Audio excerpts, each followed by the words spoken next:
Spooky salutations! This is Scenes, Screams, and Spooky Themes, a horror movie recap and review podcast. Each episode, we break down a horror movie piece by piece and also give you our unhinged opinion on it. I hope you're good at math and the monkey bars. This week we're covering Cube. I'm Eva. Ready? I'm Jasmine. Set. And I'm Cody. Action. Another week, another recording. Yay. We're doing it live. 5? Live. Oh, live. We're doing it 5. Woo! 5 ever? Live! 5 ever. Live! Live. I did not watch Ted Lasso, but I did enjoy that meme. Or he's pointing at the thing that says live, and he's saying, live! Live! And they're like, no, that says live. Oh, shit. Okay, I'll have to send it to you guys. All right, I want to start things off with a correction from the Creep episode. I had seen something about Mark Duplass owning the house that was used, and so I got it wrong in the episode. So just to set the record straight, so Mark Duplass owned the house while they were filming, and then he ended up selling it later. So I thought that he went back and bought it. It was actually the opposite. So somebody, probably a fan, does own that home now. I have no idea who. A lucky dog. Hope they're enjoying that bathtub. Good for them.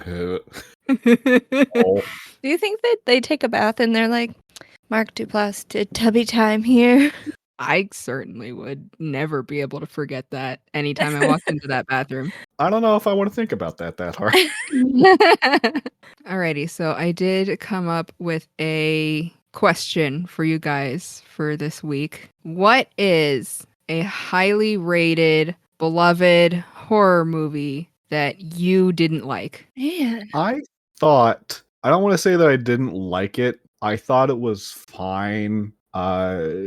Midsummer? Oh, interesting. You thought it was just okay? It has some good bits in it, but there's some bits I'm like, what is this? Question for you. I don't know if it would make a difference either way, but did you watch the director's cut? I can't recall. I don't think so. Are there any major changes in the director's? Is it like a completely different ending or something like that? No, there's just some stuff that got cut mostly for time because it is a long movie that kind of deepens some of the characters' relationships with each other. I don't want to give away too much because I definitely want to cover Midsummer one day, and I definitely want to cover the director's cut. But some people who found that setup with the relationships lacking felt that the director's cut made up for it. So I was just curious. I will have to give the director's cut a look, see if that's the one that I watched or not, because the relationship setup was one of the things that I didn't quite care for. It seemed a little anemic. Yeah, so that, I think it's about 20 minutes longer. I could be wrong. And so that's mostly what it is, stuff between the characters. Okay, well, the more you know. I don't know if it's considered highly rated, but Cloverfield Lane, I didn't really enjoy it that much. So then you've seen it since we brought it up. I haven't. I've only seen it a long time ago. The first one. Oh, that's just Cloverfield. Did I say Cloverfield Lane? Yeah. Cloverfield. Just Cloverfield. 2008 Cloverfield. All right, I feel like that's fair. I don't think that one aged great. Yeah. And if someone didn't super like it back then, they were just ahead of their time. Yeah. And just a cool. I mean, it's something that I'm willing to rewatch if we ever decide to cover it. Did it not age well? I think it's kind of lackluster. People went on and on about how, oh, it's so scary. But when I watched it, and I watched it more recently, I watched it within the last year, I think, I was just kind of like, this is just okay. It's not that scary. The monster is kind of cool, but like, eh. Fair enough. It's been several years since I've seen it. I remember enjoying it when it came out. A lot of people did. A lot of people still do. We're in the minority for sure. I think it was also kind of like a renaissance of found footage films at the time. I remember there was a few that came out. Yeah, Blair Witch, I think, was about then. Yeah, Blair Witch really started something that Cloverfield was a part of. So mine is Cube.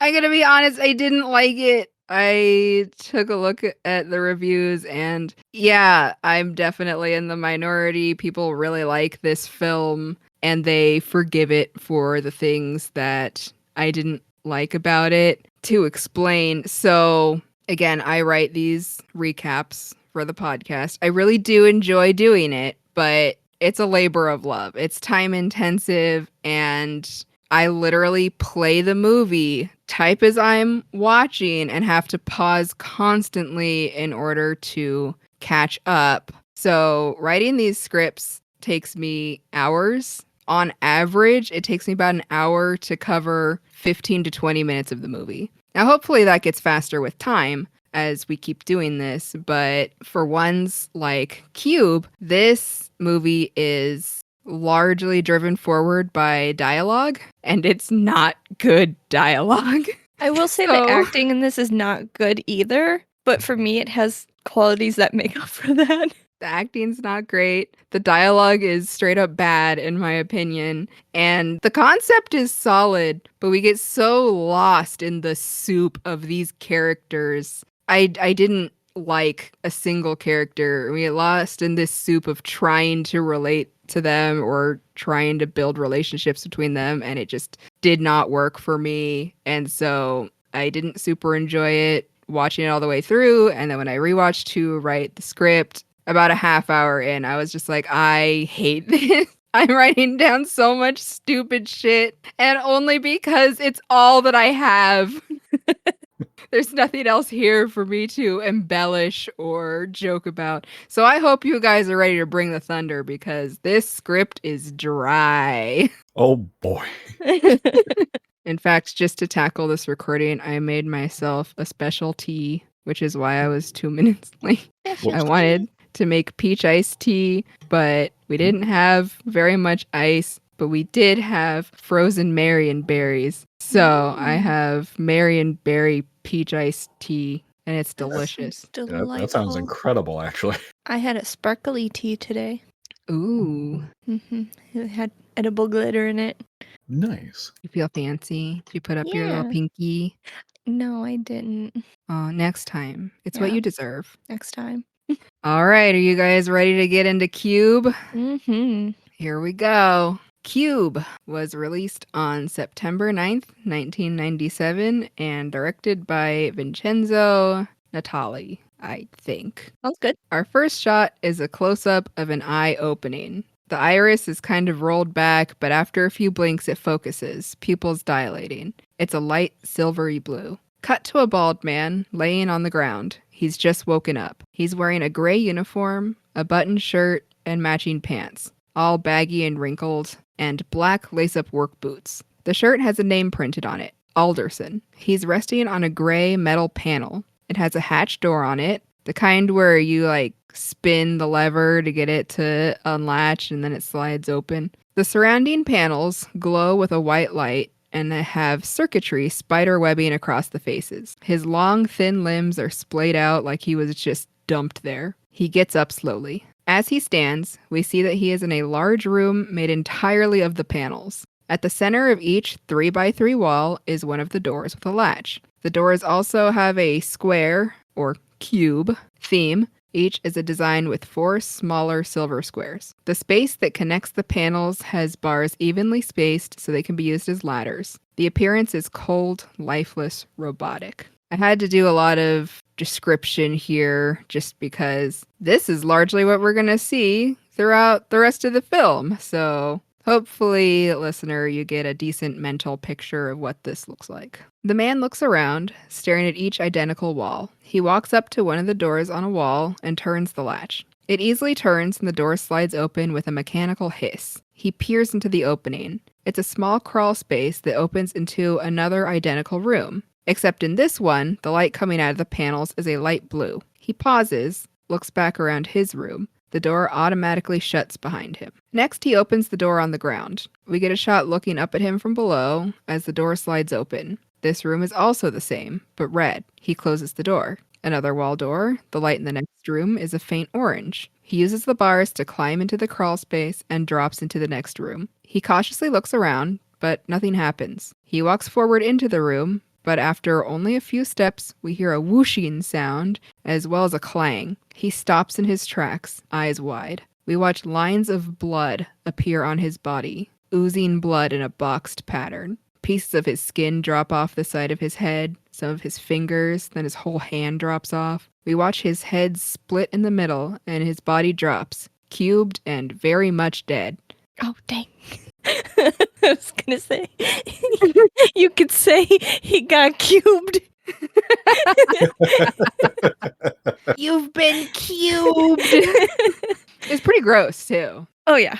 As the last pieces fall out of view, we see a frame of razor wire and a check pattern swing back into place, a section covered in blood. It folds up on itself back into the ceiling, and the screen fades to white.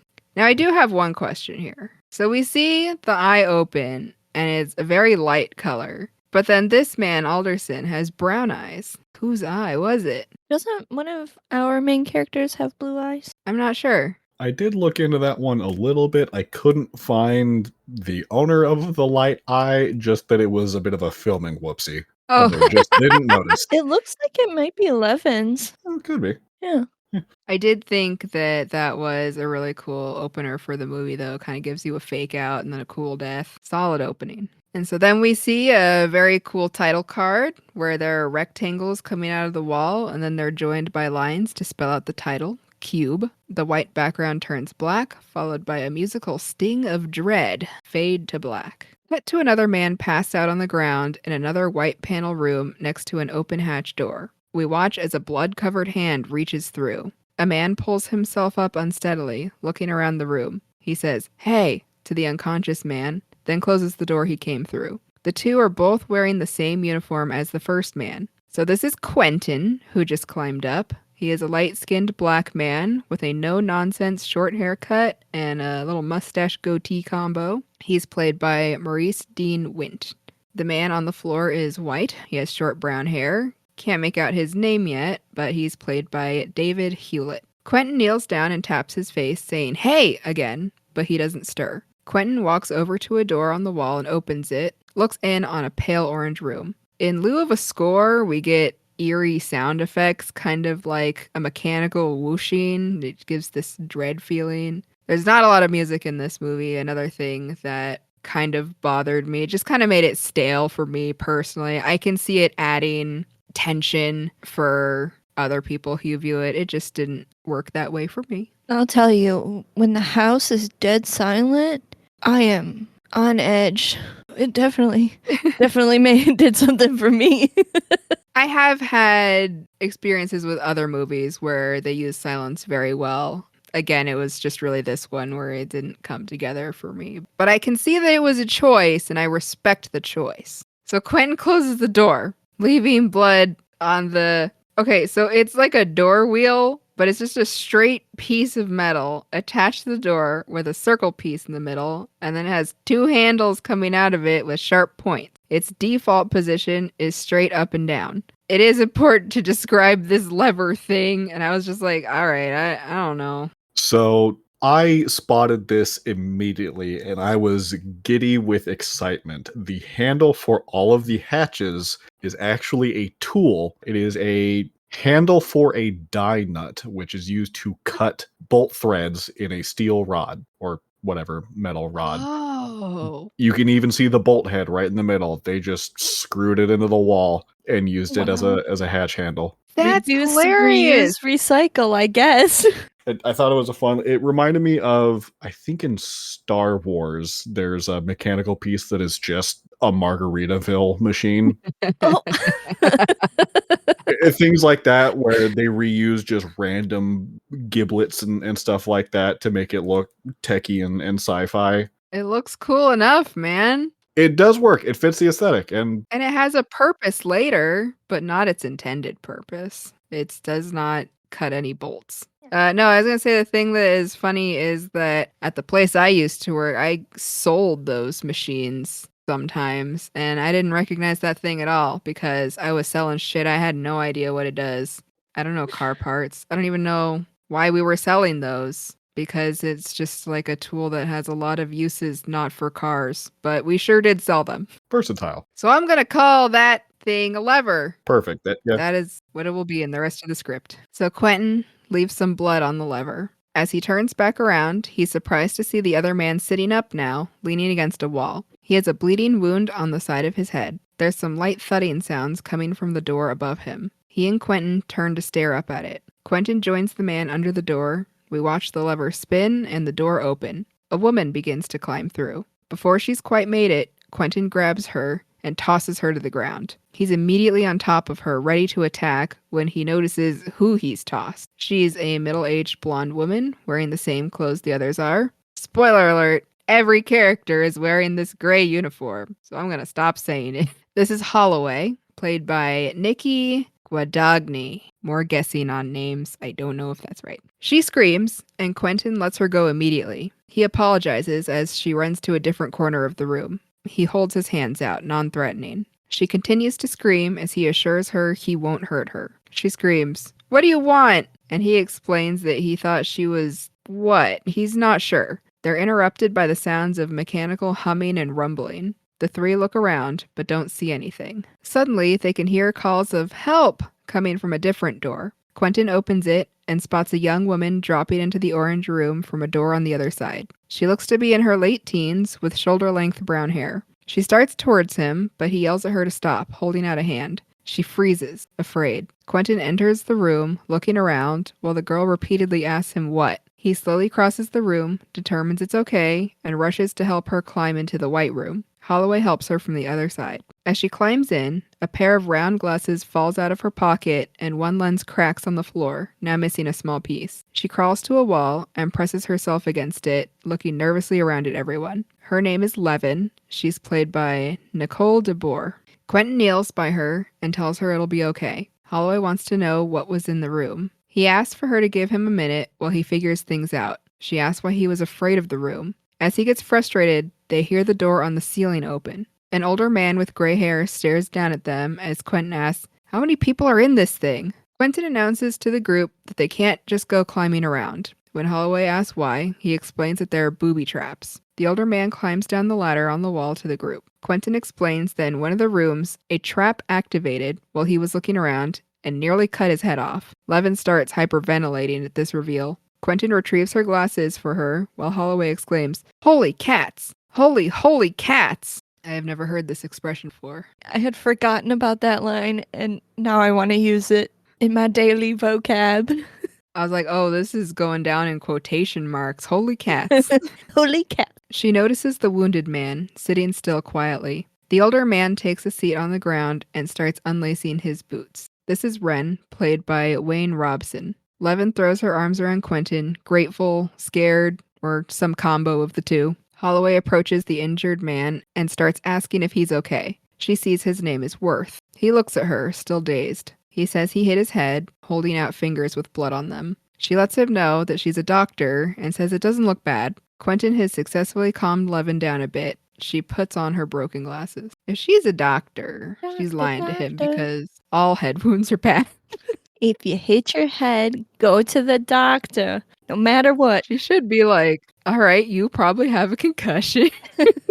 Ren gets up. His boot hangs from its laces, which is now only tied in one spot. He puts the laces in his mouth to hold as he starts to climb up the ladder. Quentin asks what he's doing. Ren opens a door to a room with blue light. Quentin rudely asks again. Ren continues to ignore him as the others try to see what he's up to. He tosses his boot into the room, still hanging onto the end of the laces. It activates a trap, and flamethrowers from each wall torch it immediately. He pulls the boot back into their room, while the others watch in horror and fascination. They stare at the smoking boot remains. Ren explains it was motion detectors in the walls. He notes that they're hard to spot. Levin starts freaking out again. Unbothered, Ren starts to open another door. Quentin stops him. He asks the group if anyone remembers how they got here. He's met with blank stares until Holloway yells, "Pierogies!" The group stares at her. She explains that she had been eating dinner, pierogies. She doesn't remember anything else. Levin only remembers going to bed. Worth only knows that he just woke up here. Holloway shudders and says they always come at night,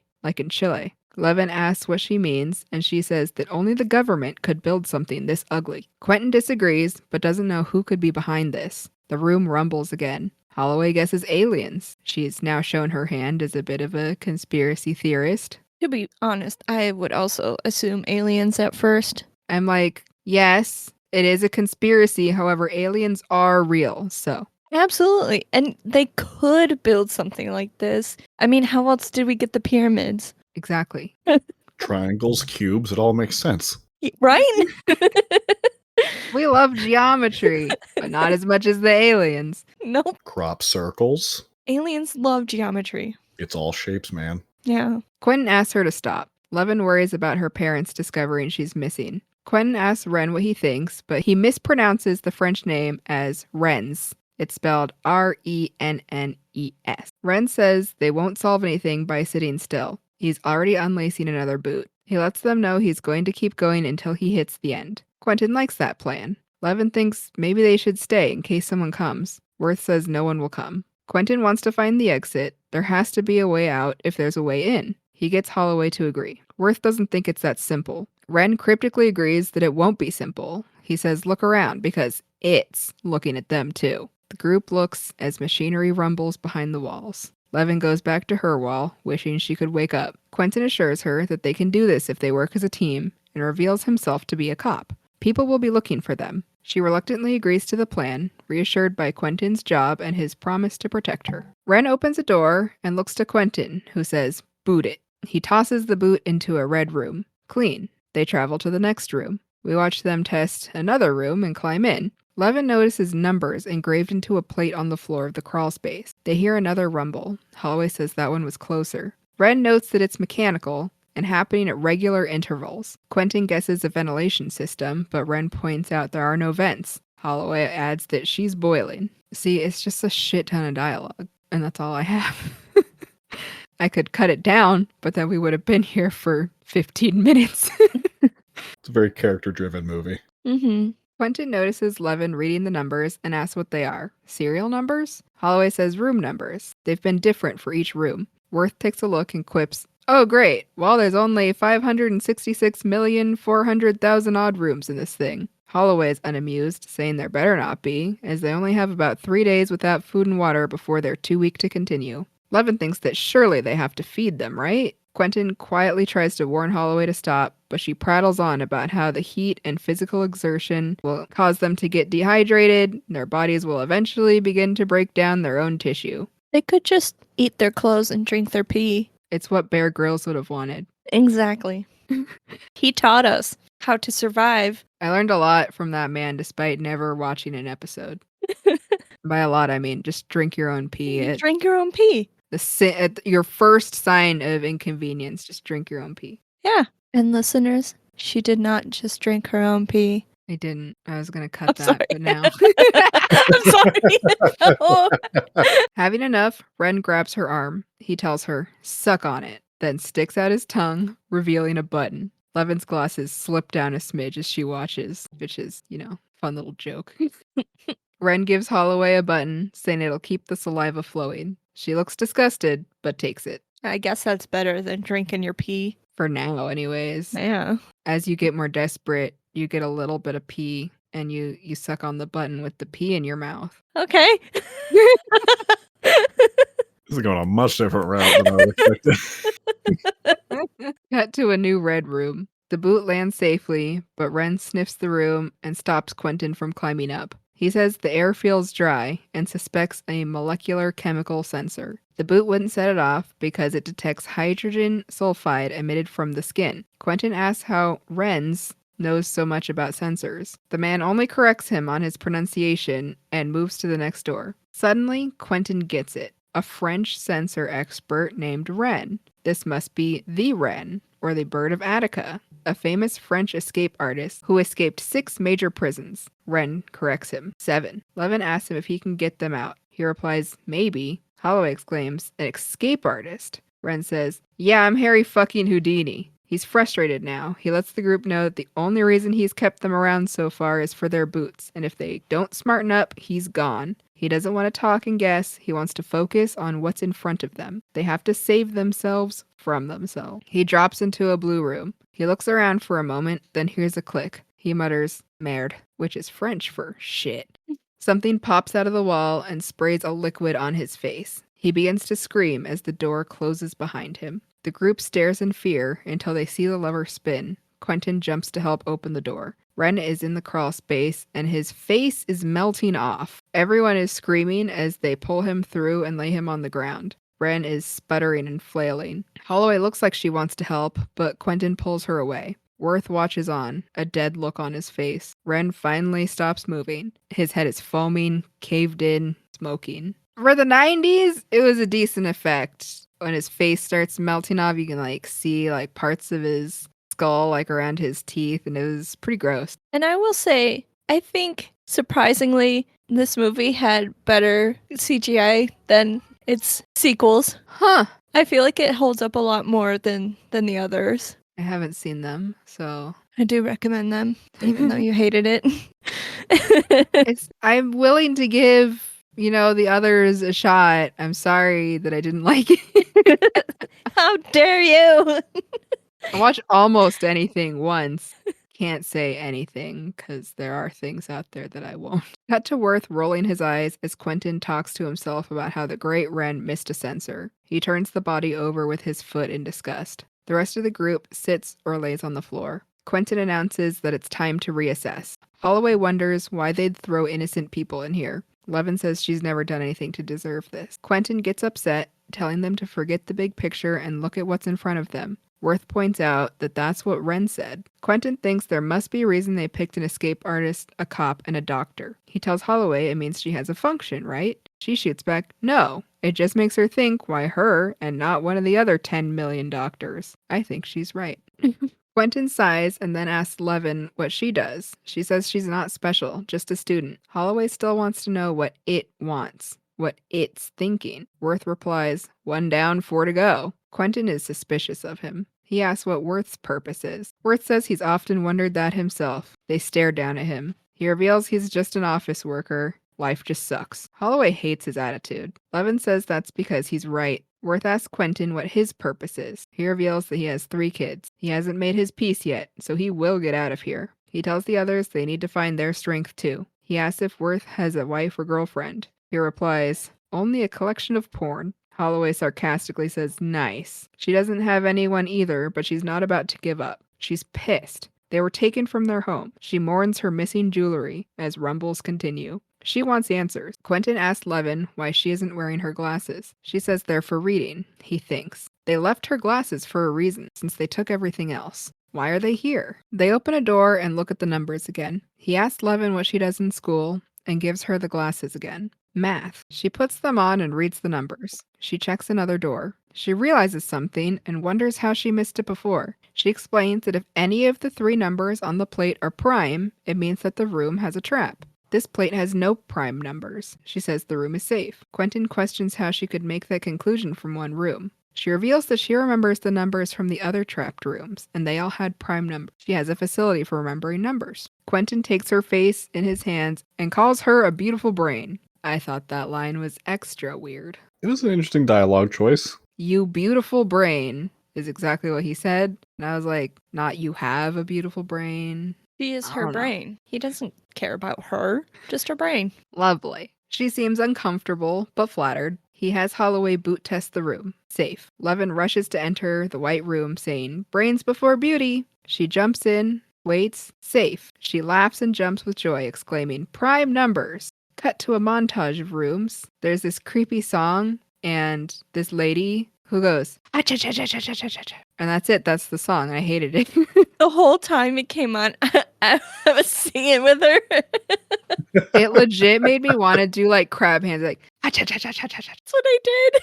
Ah-cha-cha-cha-cha-cha-cha-cha. I make that noise when I vocalize a spider crawling on the wall. Just it took me out of it so hard.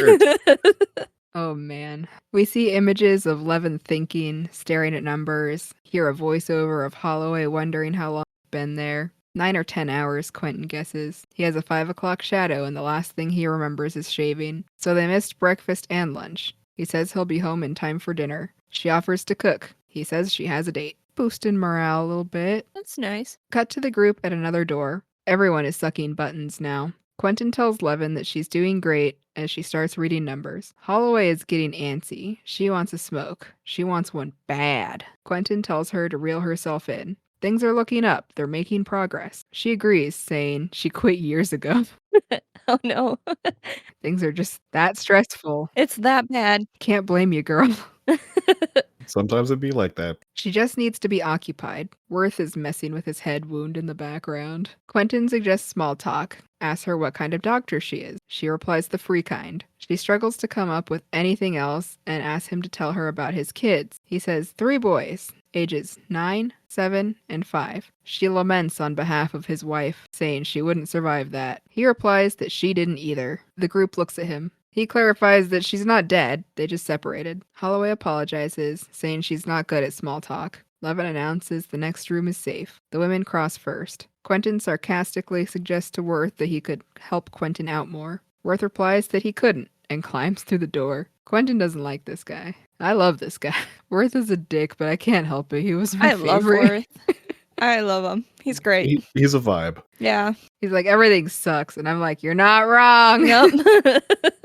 You can't fault the mentality in that situation. We're No. stuck in a bunch of boxes. Yeah. What do you want from me? Cut to them looking through a floor door as Levin says all the next rooms are trapped. So they have to backtrack. Quentin looks at the ceiling. Levin tells Quentin to read her the numbers. He takes off his jacket and throws it to her. We watch him climb to the ceiling door as Holloway asks Levin if she's a coat rack now. When Quentin opens the door, a man falls through. He has short orange hair. He lays on the ground a moment before sitting up and announcing, "This room is green." Then he walks to a wall and starts gently banging his head on it. Quentin looks to Holloway. She tries to talk to the young man and stops him from hitting his head. He simply restates that the room is green. He wants to go to the blue room. Holloway says she thinks he's mentally handicapped. Everyone but Holloway immediately look put out. She asks him if he's alone. "Do you want to hold my hand, honey?" She reaches for his hand, which he's waving by his ear. He pulls away, muttering, "Butter first, then honey, Kazan." So this is Kazan, played by Andrew Miller.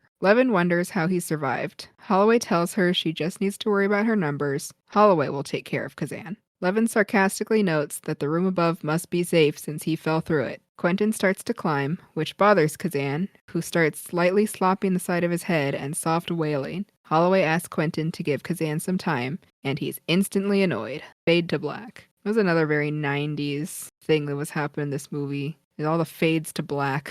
Very popular choice. Very cheesy in this day and age. Mm-hmm. Fades to black, the blurry panning shot where they kind of just move the camera around on a wall. I saw there's a few of those. Yeah. Another room, another door. Holloway muses if they could have been taken to New Mexico. Where else do you hide something like this? Kazan helps Levin with the door, and she says at least he's good for something. Quentin and Holloway continue their conversation. She tells him he has no idea where his tax dollars go. He shoots back, "Free clinic doctors?" She believes only the military could afford to build something this big. He's unconvinced. He's part of the establishment, and the people on top are just like him, just with better pay and desk jobs. He believes that some rich psycho built this for entertainment. Holloway scoffs at the idea, incredulous. Levin interrupts them to let them know the next room is clear. Holloway continues laughing as she goes through first. She mocks Quentin as a cop. He probably also buys single bullet theory.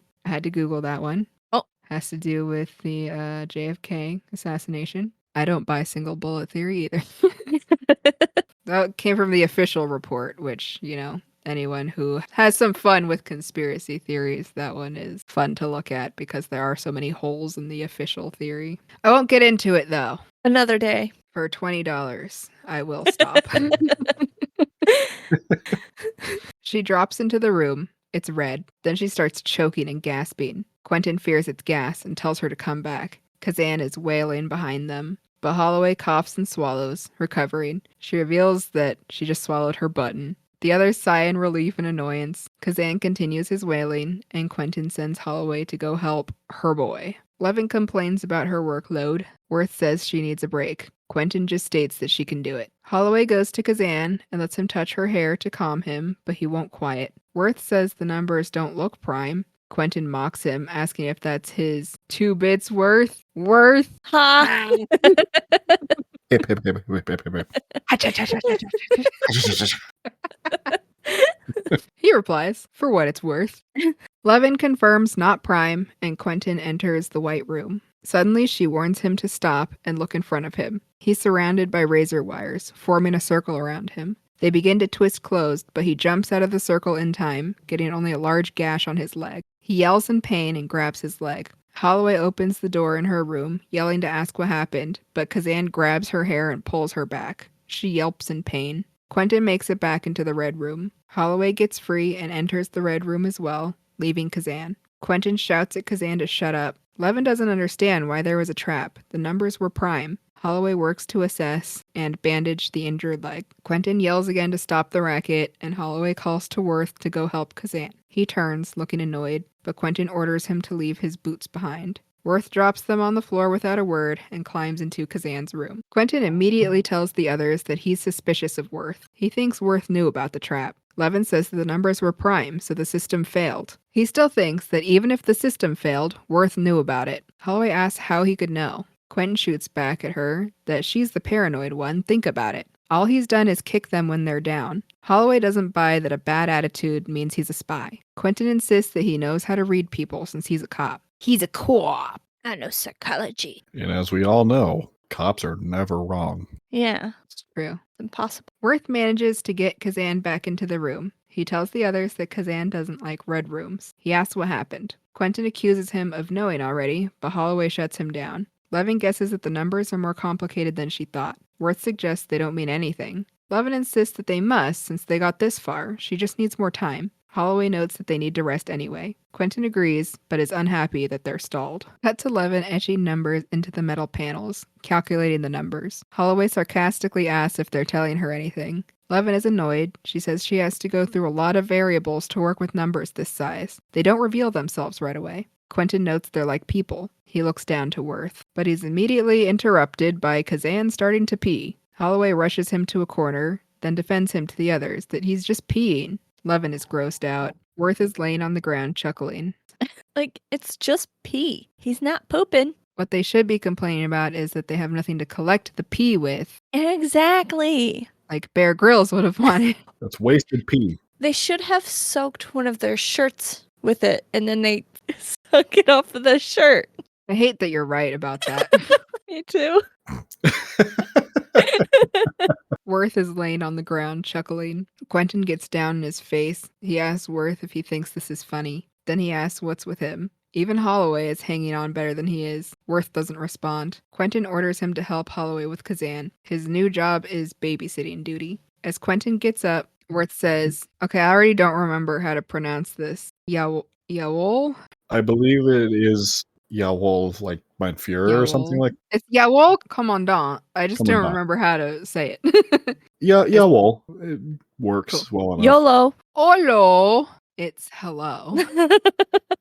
Hello, Moto. Right. As Quentin gets up, Worth says, Yawol Commandant, and gives a little salute. Quentin is unfazed, saying someone has to take charge. Not everyone has the luxury of being a nihilist. Worth says that not everyone is conceited enough to play hero. Quentin calls it a will to live. Everyone has one, even Worth. Worth sarcastically asks if it's the warm, cozy feeling inside, and then calls himself a new man. Quentin angrily asks Worth if the chip on his shoulder is that no one loves him, why did he bother dragging it all the way here? Why didn't he just curl up and die? Worth doesn't answer. Quentin opens the door to the white room and dares Worth to go inside, to prove he's a man. Worth doesn't move. Quentin says, I thought so, and closes the door. Worth finally reacts, jumping up and saying that he doesn't want to die, he's just a realist. Who would build this thing and then let them just walk out? Quentin responds, would they have left clues and let them get this far if there's no way out? Worth says they don't matter. Quentin tells him to quit it so they can get out of here.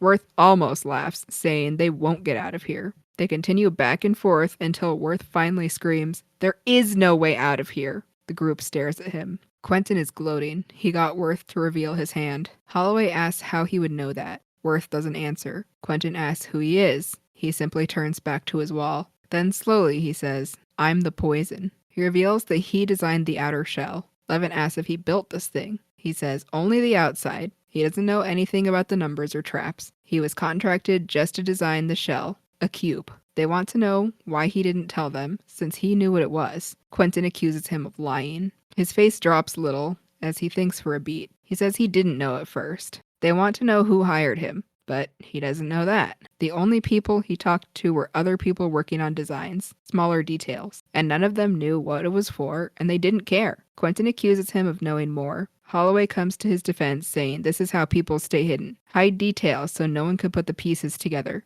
The brain doesn't come out in the open. Quentin asks, whose brain? Holloway starts ranting about how it's all the same machine. The Pentagon, corporations, the police. One person builds one widget, and then all of a sudden it's in a death machine. She's screaming about how she's always been right, and now they have to escape so they can reveal it to everyone. The others stare at her. Worth tells her she doesn't get it. There is no conspiracy. No one watching her. It was all a blunder that looks like a master plan. She stares. Quentin hates that explanation. Someone had to approve of this thing. Worth says that the only conclusion he can come to is that there's no one out there. If this thing had a purpose, it was lost when someone was fired or it was sold off. He thinks this whole thing is a project that went off the rails and lost in the shuffle. No one wants to ask questions, so they can keep a clear conscience and a fat check. And he sure got one for this job. Quentin asks why put people in it then. Worth says that they can't admit it's pointless, so they put people in it. Holloway says this is worse than what she imagined. Worth replies, it's not worse, just more pathetic. Quentin tells Worth that he makes him sick, but he strikes back saying he makes himself sick too, and that Quentin is part of the same machine he is. Worth drew a box, Quentin walks a beat. None of them look at the big picture, only what was in front of them. The reason they're here is because it all got out of control. Quentin is speechless and steps away. Holloway asks if this is how we ruin the world. Levin says she's felt guilty of ruining the world since she was a child. If they want to find someone to blame, throw a rock. She takes off her glasses to rub the bridge of her nose. Worth takes a breath and jokes that he feels better. Holloway says that's why he stayed with the group, to confess. He swallows. The rest of the group looks stunned and sweaty. Worth asks Quentin if he still wants to find someone to bust. Quentin then punches him in the stomach. He continues to hit Worth, Holloway yelling at him to stop, until Levin grabs his raised fist. She says they need him. Quentin asks why. Holloway says Worth is the only one who knows anything about this place. Quentin lets Worth go. I gotta say, I am with Levin on this one as far as they've made us feel guilty of ruining everything for forever. Yeah. It's kind of like almost like an allegory for late stage capitalism. Sure do be. Making me sing in the second grade about how we're setting all the forests on fire. It wasn't me, though. I didn't do it. Yeah, I'm not going out there. Side note, upon further inspection and research, it is pronounced Yavol. Jawohl. Jawohl. Damn, Whoops. I should have put a pronunciation guide in there, but I didn't. Jawohl, Commandant. Should have known that one initially, considering I have a German partner. Uh-oh. Oh no. Uh-oh. I'm in danger. It's okay, she doesn't. I was going to say, does she listen to the podcast? She's demanded that I send her the link. I don't know if she's actually listened to any episodes. If she does, I demand that she does not tell me about it, because I'm like, no, I don't want to hear the part where my voice is in it. I hate that part. No, our podcast. Yeah, Fun. please listen to it. Just don't tell me about it, because I get self-conscious. Levin leans over Worth, who sarcastically says, hi. She asks about the outer shell. He confirms that it's a cube and there's only one door, but he doesn't know where. It's on one of the 6 of the sides and sealed from the outside. It's 434 square feet. Levin walks the floor of the cube, stopping when her path is blocked by Kazan. She calls, may I? Rudely, and Holloway ushers Kazan out of the way. It's a square, Levin. You could have started anywhere. Mm-hmm. I said the same thing during the movie. Leave Kazan alone. He's just a guy. Levin calculates the room to be 14 by 14 by 14. Worth adds that there has to be a space between the inner cube and the shell wall. They guess 1 cube-sized. So the largest the cube can be is 26 by 26 rooms, or 17,576 rooms total. Holloway blanches at the number, saying it makes her queasy. Levin's eyes suddenly widen as she exclaims, Descartes! She opens a door to look at the numbers, calling herself a genius. The numbers are coded Cartesian coordinates, which are used in geometry to chart points on a 3-dimensional graph. Quentin doesn't understand. He asks her to explain again in English. She sarcastically says, bonjour! Again, this writing. It's the 90s. Masterpiece. She explains that the numbers are markers like latitude and longitude. They reveal where they are in the cube. Quentin asks, where are they then? She excitedly scratches more equations into the floor, concluding that they're 7 rooms from the edge. Quentin is excited and ready to continue on. Worth asks, adding that he doesn't want to be hit again, he's just asking what Quentin will do when they get there. Quentin says maybe they can get the door open. Worth says right. Holloway's main concern is still the traps. Quentin argues that he's working on it. They're interrupted by more rumbling. They have the numbers and the boot to cut the risk. He says Worth can enter rooms first. Holloway asserts that they'll take turns. He tells her to relax. Gwen's a big old jerk face. He is. He sucks. I hate him. He sucks. That's canon. He's sucking on a button. He literally does. Cut to Levin messing nervously with the button in her hand, then going back to equations. Quentin asks her what's wrong. She says that the coordinates don't make sense. They imply that the room is outside of the cube, but the next room is visible on the other side, so not outside the cube. Quentin says he guesses that means they aren't having dinner. Cut to the group gathered around a floor door. Kazan is repeating, trap, trap, trap. The door opens to a blue room, and they peer down. Kazan yells, trap! And the room reacts by sending out lines of razor wire, expanding to fill the entire room with a grid of danger. Then they retract back into the walls. Kazan yells, trap again, and the room does the same thing. Quentin says it's sound activated. He yells, boo, into the room, and it activates the trap. Levin asks why the sound of the door didn't set it off, and Quentin determines it must be rigged to ignore it. Holloway reveals that all the other rooms have traps too. Levin says they need to backtrack. Quentin doesn't want to waste time. He wants to cross. Holloway scoffs at him. He asks her how many boots they have left. A quick pan of their feet reveals there's only one left, on Kazan.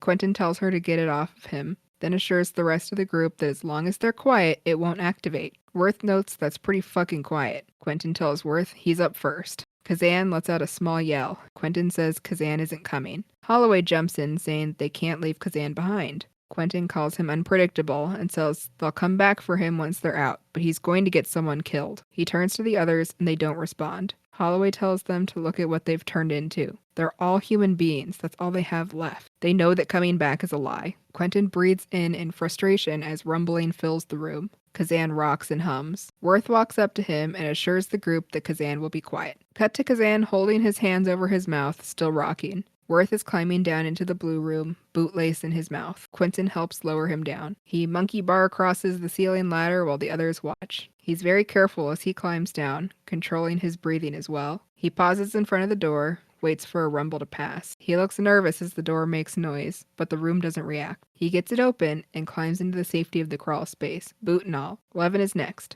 Worth helps her into the space. Holloway also crosses safely. Kazan is next. Holloway and Worth silently argue about who will help Kazan. She wins and shoos Worth away. The moment they open their mouths to not talk to each other, but mouth things at each other, I was like, don't do that.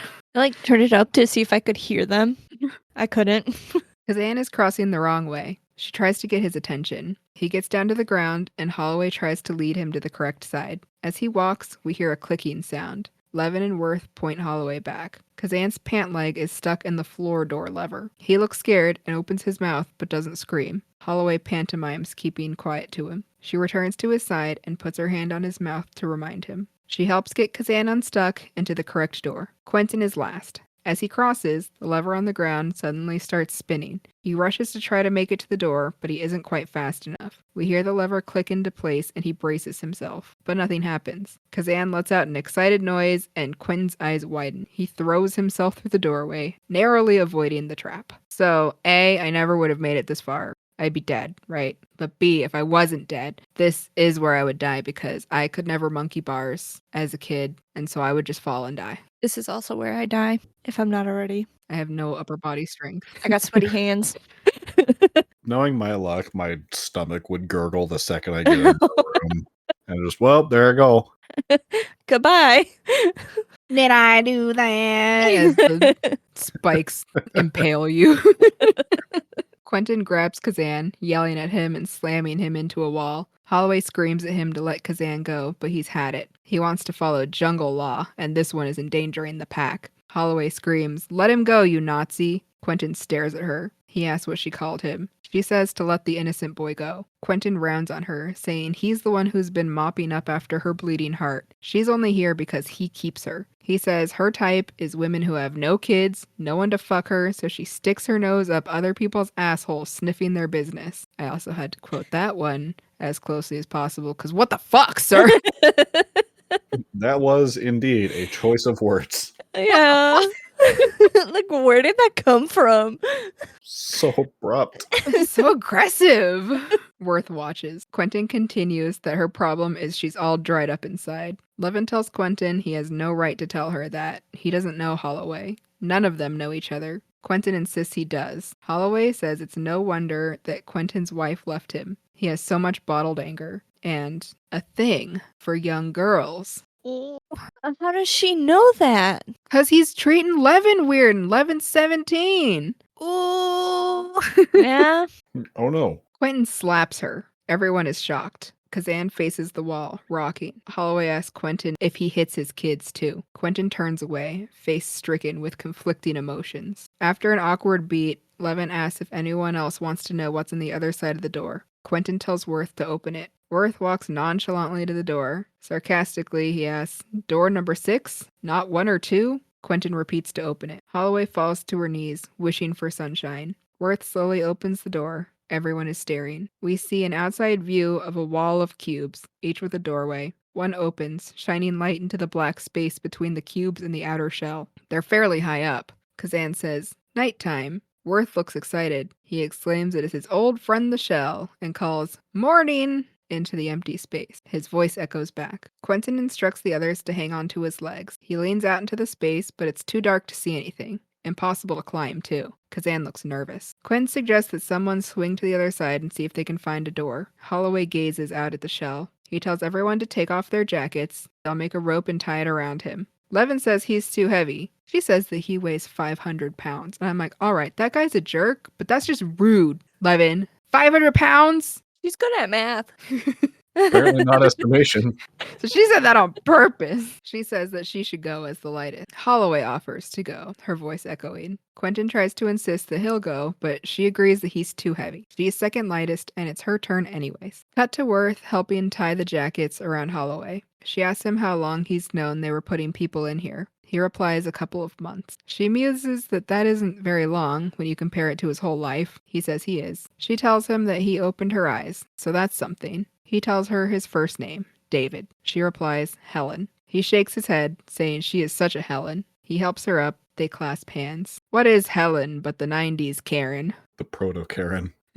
Helen walked so Karen could run. Cut to the group slowly lowering Holloway into the space. She looks at them and sniffles, but doesn't say anything as she climbs over the side. Her eyes are wide with fear as she's lowered. When they reach the end of their rope, she's still very high up and can't see anything. She tells them to hang on. She's going to try and swing to the other side. As she does, the group is pulled, but maintain their hold. Holloway can't reach the other side. She warns them she's going to try again. Still can't reach. She asks them for one more try. Worth tells her to hurry. She's getting heavy. As she pushes off the wall, the room rumbles. The group loses their grip on the rope as the floor shakes. Quentin jumps after the end of the rope. He manages to catch it before it falls, but he's half out the doorway. Worth and Levin grab his legs. Holloway asks what happened, terrified. Quentin tells her she needs to get back up there now. She climbs and manages to make her way up to Quentin. They grab each other's hands. Holloway is laughing in relief. Quentin is smiling when suddenly his face falls. It goes blank. Holloway realizes what he's thinking, and her face falls as well. She shakes her head in fear, her eyes pleading.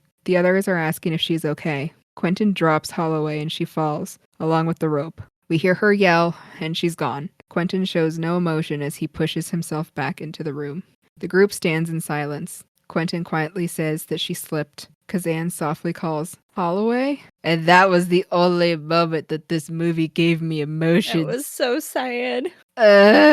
She was his only friend in this situation. They could have been friends outside, too. Levin heads to a corner and crouches, on the verge of tears. Kazan starts to approach Levin and tells her she has to be strong. She tells him not to talk to her, but he persists that they need to get to the bottom. It'll be easier to get to the shell that way. They need to hurry. They only have one boot, and they'll be 2 weeks soon. He needs her to keep reading the numbers. She says she can't think anymore. He says she can. It's her gift. She snapped that it's not a gift, just a brain. Worth mutters that they don't even know how long it's been since they've slept. Quentin relents, saying they'll rest for 1 hour. Worth questions how he'll know it's been an hour. He replies that an hour is as long as he says. Typical dad nonsense. It's like when your mom, when you're asking your mom to do something and she's like, give me 15 minutes.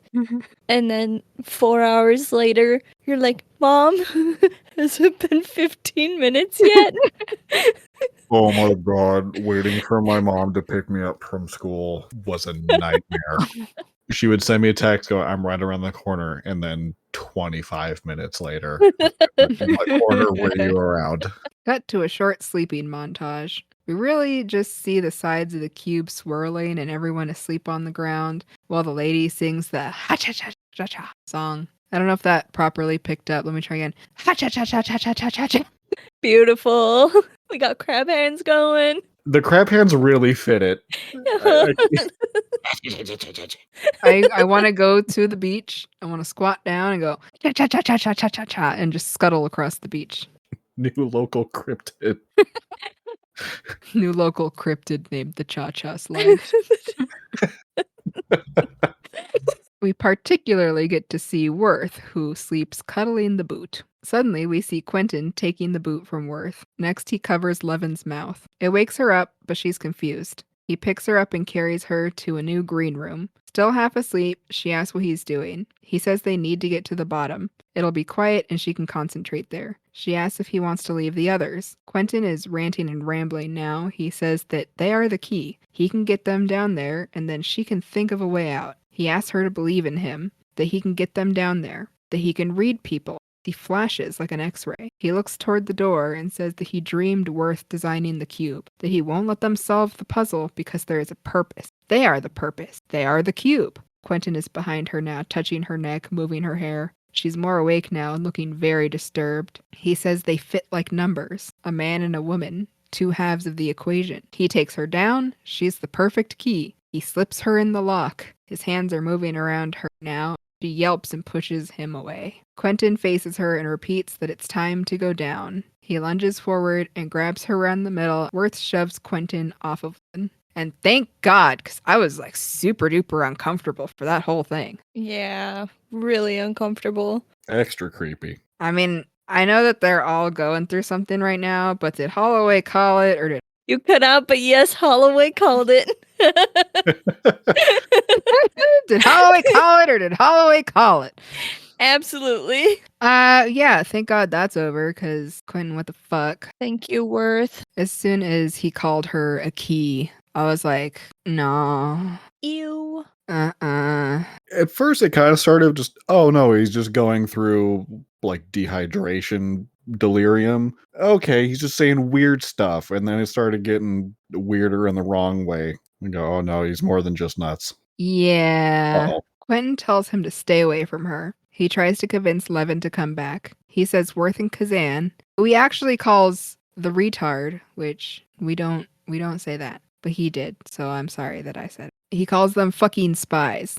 Holloway had outside info about his family, but she crossed a line. Levin realizes he dropped Holloway on purpose. Worth tells Quentin to go. Levin tells him to give us the boot, you pig. Quentin starts to turn away. Then he whirls around, hitting Worth in the face with the boot. Worth falls. Quentin slowly approaches Levin, placing his fingers on her face to close her eyes. He whispers to her, "You don't want the boot." He keeps hitting Worth with the boot. His eyes are wide with mania. Levin is pressed against the wall with her eyes closed, flinching with the sound of each blow. Kazan strokes her shoulder, almost hiding behind her. Quentin opens the door on the ground and drops Worth down it. Worth screams as he falls. Levin gasps and looks down through the floor. Suddenly, they hear Worth cackling. He's lying in an orange room. The others climb down to him. Levin approaches him and he sits up, more or less okay. She and Quentin spot what has him laughing, and they stare, wide-eyed. It's Ren's corpse. Quentin rolls the body over to be sure. Face is melted away. The shirt reads Ren. He drops the boot. Worth continues to chuckle. Quentin asks how. Worth laughs, saying, "It's the old Renster." He says they've been going in circles. Quentin grabs Levin and tries to force her into a crawl space to read where they are. She manages to push him away and screams at him to figure it out himself. He hasn't been helpful at all. He just freaks out and he's a murderer. She sobs. Worth rises and giggles in Quentin's face. Quentin looks like he's losing it.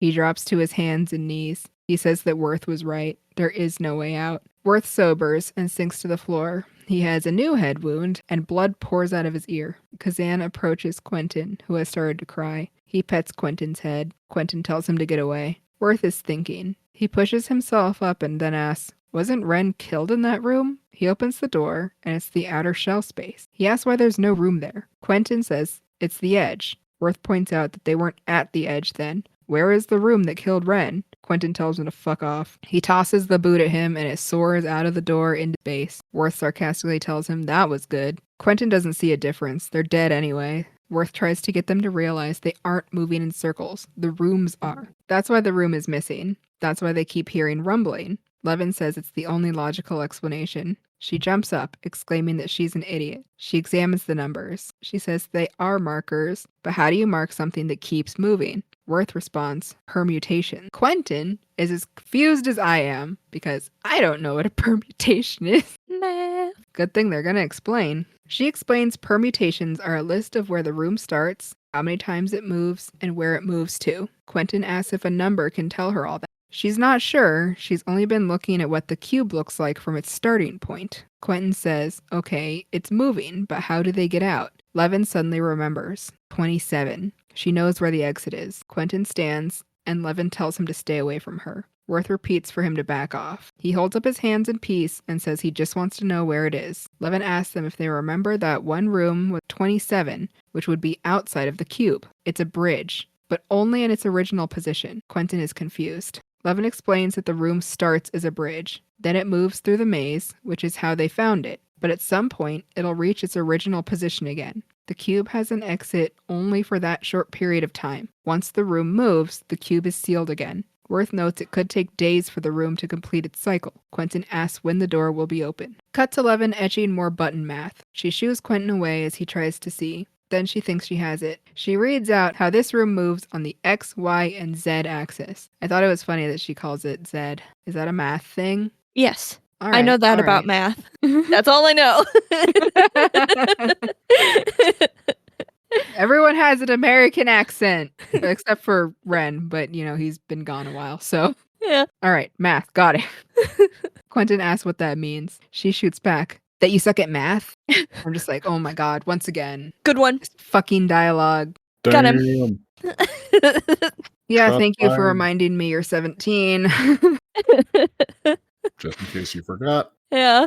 She then asks them to read her the surrounding room's numbers. I thought it was pretty funny. The first one they read out is 666. We love 666. Worth and Quentin read her the numbers. Notably, Worth just reads the numbers. Quentin keeps snarkily asking if she got that after each one he reads. Kazan's brow is furrowed as he watches her calculate. Levin determines this room has 2 moves before returning to its starting position. Worth asks if they have time. She replies maybe. Quentin is eager to go. Worth asks if she can work the traps with this new system. Quentin says fuck the traps. They need to reach the bridge. Worth reminds him that he lost their last boot. Levin says she does know how to identify the. She had thought it was prime numbers, but it's actually numbers that are the power of a prime. Worth asks if she can calculate that. She says the numbers are huge. Quentin insists she must be able to. She says maybe if she had a computer, but there are too many sets. Quentin keeps arguing with her, finally shouting, I'm not dying in a fucking rat maze. She says no one in the world could do it mentally. The numbers are too big.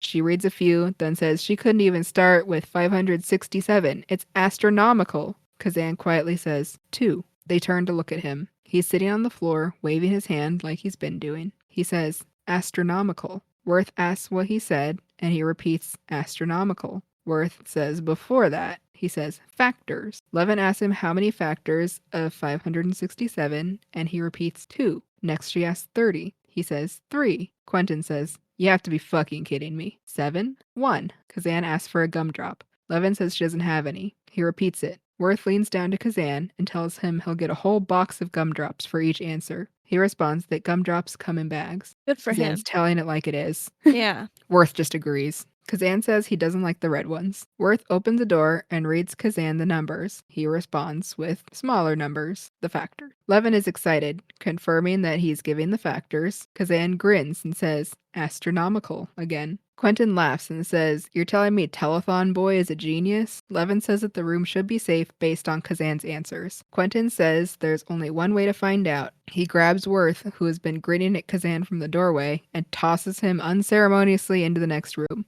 Levin screams, don't! But she's too late. Worth rolls over and groans that it's safe. The other three are looking through the doorway at him. Quentin turns to Kazan, and in more lovely dialogue, he says in a weird tone, Kazan, my man. All right, sir. Been a jerk this whole time. Yeah, slow down, buddy. Levin goes to check on Worth, both looking disturbed. Quentin is trying to get Kazan to look at new numbers, but he's just shouting and pointing, not bothering to read them aloud for him. He grabs Levin in frustration and tells her to make him do it. She coaxes Kazan, telling him they're going to do numbers now, and reads them for him. He responds. Quentin is behind them, leering over their work. As soon as they determine the next white room is clear, he commands everyone go through, even Worth. He says he's not done with Worth yet. He starts to climb through the door, but Worth turns and closes it, the door ramming into Quentin's neck and choking him. He yells at the others to go. Quentin calls to Levin, but she runs to a door and starts reading the numbers to Kazan. He hesitates, afraid, but answers her. Quentin chokes out that they're dead. Levin shouts that the room is clear, and she goes through the door with Kazan. Worth releases the door, and Quentin stumbles back. Worth shuts the door in front of him. The next room is green. The doors are all trapped. Worth says to check the floor. He's shutting the door and bracing it. Levin asks if Quentin is dead, and Worth answers, not quite, as Quentin pulls on the door and yells back, not even close. Quentin gets the door open and jumps through, holding his neck. He advances on Levin and Kazan, asking where Worth is. But suddenly the floor drops beneath him and he falls into the room below. Worth had opened it from the room underneath. Quentin hits the floor and lays still, blood pouring from his head. Worth makes it back to the green room, safe. We get a short montage of the group traveling through rooms. Levin opens a door and finds empty space. She peers down the vertical tunnel, just the size of a missing room. They hear rumbling, and a room moves down the space. Levin gets out of the way. When they open the door again, there's now a white room. Worth notes that this proves their theory. The room is clear, and they enter. But Kazan is still behind in the orange room. More rumbling, and his room starts to move, lowering out of view. Worth and Levin stare at the closed door in horror. But then they hear Kazan wailing, sounding close. Worth offers to go find him. He asks Levin what she thinks. She responds that he doesn't have a lot of lives left, gesturing to his numerous wounds, bruises. He looks pretty bad at this point. Like when you're playing a game and you go from full HP, looking fine, looking clean, and then as it goes down, you just get more and more. You're like dripping blood with every step. Yeah. Kazan is still yelling and whimpering. Worth keeps moving, and we see Levin pacing the floor. She suddenly winces in pain. We see Worth find Kazan, sticking his head in from the door on the ceiling. He tells Kazan that he'll have to climb. Kazan doesn't like it. Levin pulls a small shard of glass out of her foot and realizes it's from her cracked glasses. She checks the numbers of the room and then yells for Worth to come back quickly. Worth offers Kazan 5 bags of gumdrops to climb. Kazan notes that's 27 bags total. Worth agrees. All he wants is what he has coming to him. All he wants is his fair share. And he knows what he's worth. Worth.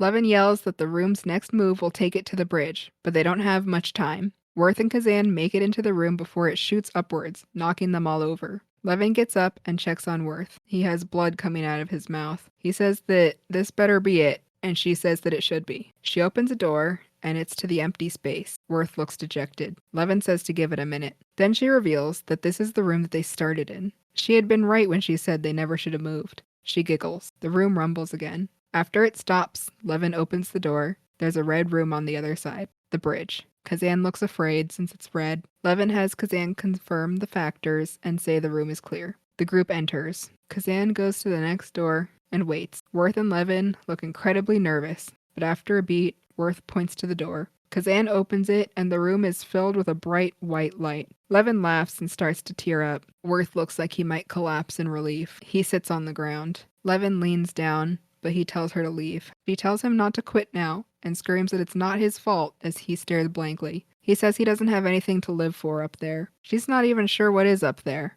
Worth stares into the light and mutters, "Boundless human stupidity." We hear a door open. Levin gives a small smile and says she can live with that. But then she gasps, eyes wide. Her body is lifted into the air, revealing she's been stabbed. She sputters, and blood pours from her mouth. It's Quentin. He's covered in blood. He had stabbed her with a lever that he ripped off one of the doors. Kazan releases the door and stares. Worth screams and tackles Quentin with rage, knocking the lever out of his hand. He yells for Kazan to leave as Quentin gets the upper hand. Quentin grabs the lever and stabs Worth through the gut several times. Quentin turns to look at Kazan, who's wailing and freaking out. Kazan goes back to the door. Quentin holds out his blood-covered hands and says, "Red, Kazan." Kazan opens the door and starts to climb through. Quentin follows, grabbing Kazan's shirt as the room starts to rumble. But he can't make it all the way through. We pan and see that Worth has his leg, holding him back. Quentin struggles, but can't get free. The room moves, making its way back down to the bottom,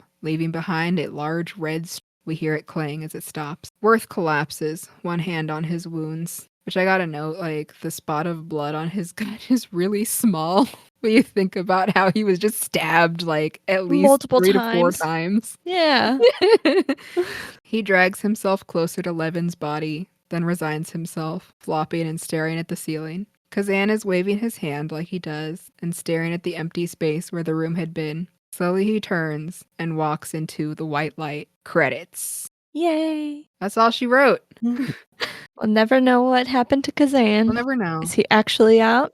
I thought it was funny, as I usually like pull up the Wikipedia page, to help me write. And so I found one that listed all of their occupations, and his was autistic savant. Yeah. Savant. Yes. Yeah, that's what they say about Huh. people on the spectrum, is that they're all savants. That's a very outdated view. It is. It very much is. I don't hate it here because it was the 90s and like it's definitely an interesting character in this situation, but it is just funny to see that in this day and age, autistic savant. So, fun facts, shall we? Yeah. So speaking of wondering what happened to Kazan, director Vincenzo Natali, which I assume is the pronunciation same as you, is what I kind of figured. Yep.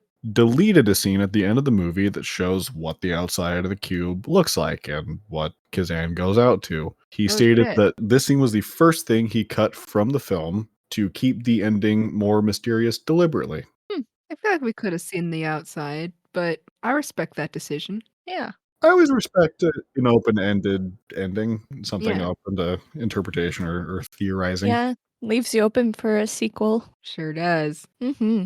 Aha. Next up, the entire film was shot in 20 days and was almost entirely filmed with a handheld camera. Oh, wow. Wow. Yeah, that one I thought was impressive because you didn't really get like shaky screen or anything like that. No, it looks really good. I never would have guessed. Yeah. There were some scenes that were shot with an actual camera rig, but most of it was, all handheld, which I thought was very impressive. Props to whoever was holding it because they were solid as a rock. The movie was filmed in a single cube room that was changed to different colors via gel panels. This was a very labor-intensive and time-consuming process, so they shot the film in order of room color. So they would do all of the red rooms in sequence and then all the blue rooms in sequence. That's cool. Apparently, the actors did not like filming in the red room and very much enjoyed filming in the white room, which I thought was funny. I can imagine. Yeah. Next up, as a show of support for the Toronto film industry, the special effects company Core did all of the digital effects for free. Wow. Oh, they're pretty good. They are. I think we will only see CG for a few of the room traps from what I can recall. Everything else, if it was digital, looked pretty good. Mm-hmm. So good The for only them. one I can really remember looking a little funny is the one at the very beginning when the screen like folds back on itself. It looks a little funny. But really that's the only notable one, like holds up, really. Let's see. All of the characters are named after famous prisons, which that's so cool. Tracks considering they're all wearing essentially prison uniforms. So Levin and Worth combined to make Leavenworth Federal Prison. Ren is for, I'm going to butcher this pronunciation, Centrip Penitentiaire Rennes, which is the only women's prison in France. There's only one. Wow. I guess so. Quentin is for San Quentin State Prison. Yeah. And Holloway is for Her Majesty Prisons Holloway, which is the largest women's prison in the United Kingdom. They would make prison sound fancy. Right? It's such an elegant name for a prison. I tried to find what Kazan was for. There is a town in Russia called Kazan, but I couldn't find anything to do with a prison in there. That's the only outlier. And lastly, director Vincenzo Natali went to high school with David Hewlett, who plays Worth. Oh, that's nice. Yeah. David Hewlett also, I thought it was a fun one. Hewlett recommended Andrew Miller to be cast as Kazan because they worked together previously in a play. Ah, the theater. Yeah. Given the homie hookup. That's how you get ahead in this business. Just know. Honestly. You gotta know people. Yeah, that was a trivia I was able to bring up. Thank you for the fun facts. Much more fun than last time. Yes. Jasmine, your theme analysis. Yes. So the cube. I'm an old lady. I put the in front of things. And Lane after things, apparently. And what after things? Lane. Oh, yeah, that too. My old lady brain. So cube could kind of be almost like a metaphor for life. You know, we are at the mercy of the systems that we created, and the world just doesn't work how we expect it to, just like the cube. There's no grand design or master plan or a big conspiracy, really. It's just a cube that people are in. We are the cube. We are the cube. But it could also be a hot take on corporate management. You get projects that get so big and involve so many different teams and parts. One team may not know what another is doing. And so you just have all these people working on this thing. Nobody knows what's going on or what the purpose of whatever is. It started with a purpose, but became so convoluted. You know, there's so many people. It was no longer doing what they wanted it to. But at that point, too much time and money was invested to scrap it. So this was the next best thing, I guess. Isn't that great? Yeah, I mean, put a lot of money into it. We gotta do something. We gotta give it a purpose to justify it. That whole monologue from Worth just struck me to my soul. I have to deal with that exact concept on a daily basis with my job. And it's just like, yeah, there's no grand design. There's no big conspiracy. It's just people that sit at bigger desks and are just as stupid. And that's messed up. Keeping it too real. Oh, yeah. The unsatisfying end shows us that there's really no grand prize for successfully navigating through these systems that we set up. We don't even know if he lives. We don't know. So the cube itself is most likely designed to not be escaped from. They would have to ensure that a math genius makes it into the group and survives long enough to decipher the numbers. And it's possible that the numbers are just left over from the original design. The cube is purely for torture. And them leaving Levin just her glasses is kind of like a symbol of hope for them. And in the cube, hope is just unfortunately another form of torture. Oh, I hate that. I'm sorry. Because it's dork. It is dork. The cube could also be designed as a prison. Like you said, Cody, each protagonist is named after a prison, and they do represent different disciplinary institutions of society. So you have Quentin, a policeman, you have Holloway, the doctor, and then you have Kazan and Levin sort of representing the academic system. You have this sort of senseless horror and a feeling of us versus them, only for things to devolve and be left with total nihilism. The point of this movie is that there is no point. Yeah. Yeah, and that's it. I do have like a potential spoiler for Cube Zero. All right, shoot. Okay, so the prisoners are dissidents who work against the machine. They are being processed the same way we process death row inmates. Mm. Yes, they are given a choice. You either die or you get your memory erased and you go through the cube. Interesting. So maybe they did all do something, and then they got lucky that they had math geniuses in there. Yes. Interesting. Yes. Not to encroach on your territory, Do it. but another one of their theories was that it was just the whim of some rich person who just decided to build this torture cube. Therefore, we could say one of the themes is eat the rich. Absolutely. Get out the BBQ sauce. Yum, yum, yum. There was kind of an anti-late stage capitalism vibe, which I'm all here for. Absolutely. Yeah, the cube is pretty Cube is late stage capitalism. And then, of course, Alien. Yeah, Could also be aliens. it most likely is aliens.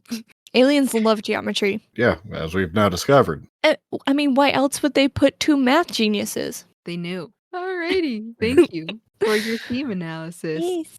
Did we have any, I don't know, final thoughts before we move into reviews? I feel like we didn't say much at the end there, so I just want to give everyone their shot. For like a split second at the end when Kazan is walking into the indiscriminate white light, I thought, is this movie kind of a weird metaphor for purgatory? Oh, it totally could be. It could be, yeah. I'm like, okay, you got your trials and, figuring stuff out. You've got all walks of life, and then you got the white light at the end. You made it. Everyone else failed. They went to hell, and Kazan made it.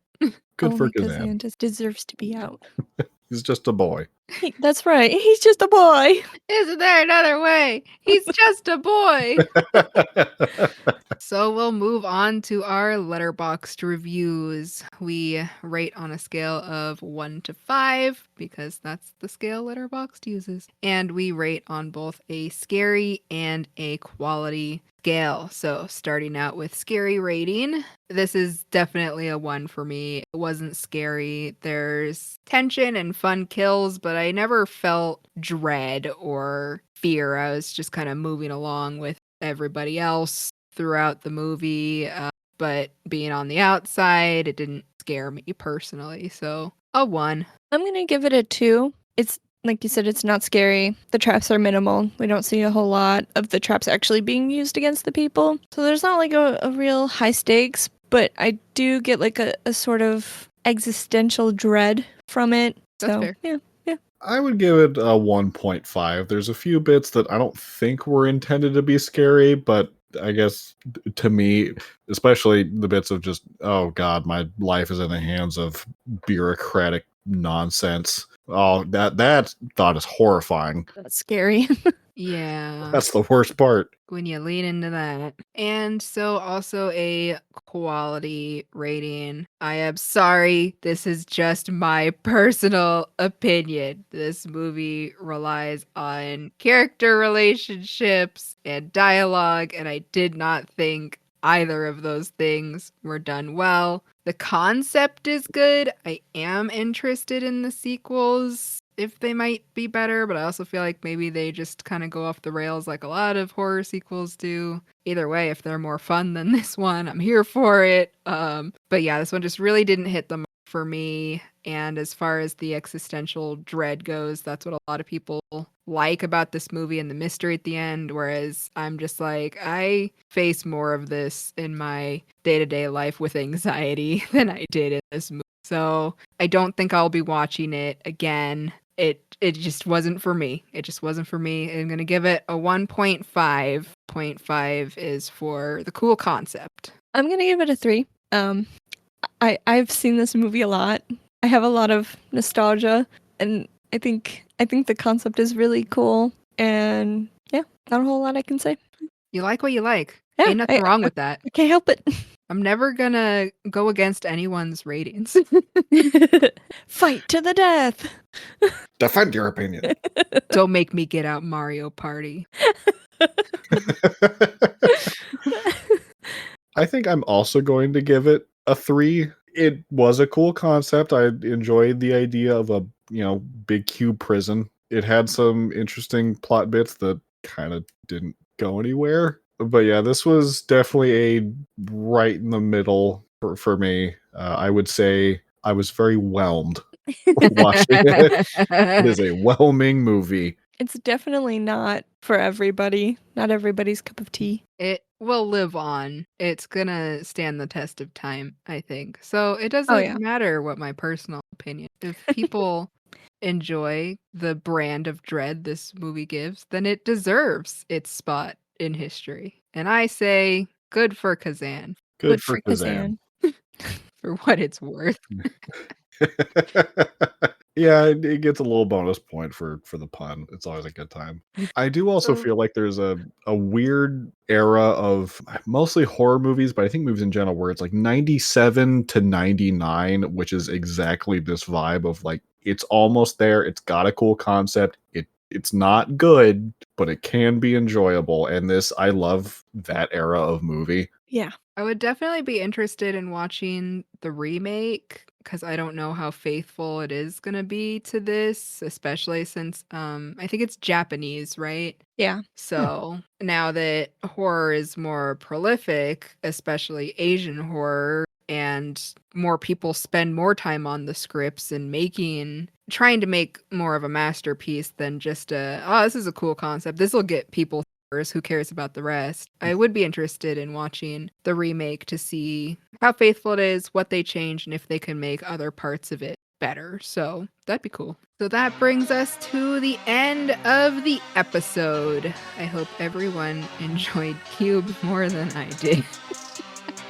We're going to be continuing our theme of Sci-Fi Month. So next week, everyone gets to watch Pandorum. I will be watching it on Amazon Prime, is where I saw it. But of course, I will put a full list of where it's available in this episode's description. I don't believe I've seen this one, so I'm excited. Oh, this one is bonkers. This one, yeah, it gets wild. This one's insane. It did not go the places I thought it was gonna go, and honestly, just what a ride. Maybe not. I just saw a picture. Like, It's space. I don't know. Some stuff happens. Things happen in space. Yep. Well, please, if you enjoyed this episode or any of our episodes, don't forget to check us out on social. They are going to be linked down in the description. If you are able to, please give us a rating and a follow. Thank you for joining us. This has been Scene, Screams, and Spooky Themes Take 8. That's a wrap.